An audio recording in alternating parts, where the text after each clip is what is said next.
pala, walis at grass cutter ang hawak po ng isang pulis sa kanyang mga content online. Magandang araw po sa inyo lahat. Unang-una, nagpasalamat po ako sa ating Panginoong Diyos na lumikha sa atin. Siyempre, sa inyo ring tunay kong mga kaibigan, followers at sa lahat, kahit hindi followers na nanood ng aking mga video. Milyong salamat po sa inyo, mga kaibigan. Kayo po ang dahilan kung bakit ako napansin ng GMA7. Nakita nila ang ating ginawang kabutihan, ang paglilinis ng mga delikadong kalsada para mailigtas ang mga motorista. Malaking tulong po ang inyong mga views, like, comments at shares. Patuloy po ang pagdami ng ating followers.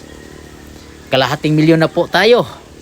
Aasahan po ninyo na pagbubutihin ko pa lalo ang ating gawain upang makatulong sa lahat ng kapwa. Salamat po sa inyo mga kaibigan. Thank you. Bye-bye. God bless.